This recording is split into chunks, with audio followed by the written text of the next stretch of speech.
My name's Seymour. I'm from the Kamloops Indian Band, and my Indian name is Kamloops. It means grizzly bear.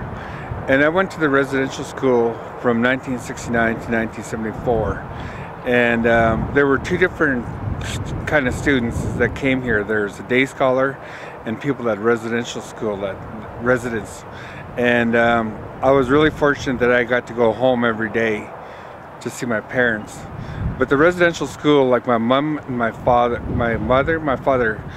came, and so like they're second generation of the residential school.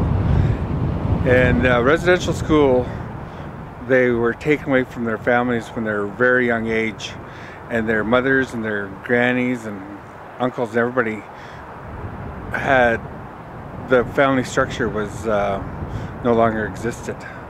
And the children were taken away for 10 months out of the year for about 12 years. And after 12 years, they were sort of kicked out and they were brought back to the reservation. And I'll give you an example. My father, he was 74 years old and he didn't know how to say "I love you" until he passed away on his deathbed. He told me that he loved me, and that was the first time I've heard it when I was 41 years old. And that really meant a lot to me, because "I love you" is just a four-letter word. And I have a daughter now, and she's 6 years old, and the word love is always shared every time we see each other. And the effects of the residential school, I was wanting to do a story about the school itself, and it's going to be, where are all the children?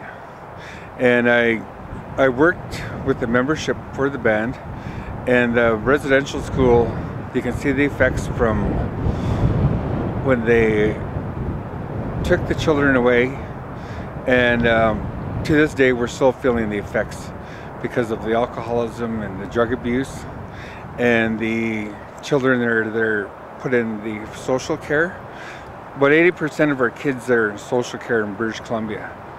And another high stat for First Nations is like the penitentiaries. About 60% are First Nations. And the other high stat is we're only 1% of the whole population in Canada. So you kind of put all that together, and it all stems from the residential school. And they were only here for 100 years, but we lived in harmony in this valley for over 40,000 years. So just that 100 years has disrupted the whole balance of our life as First Nations. Thank you.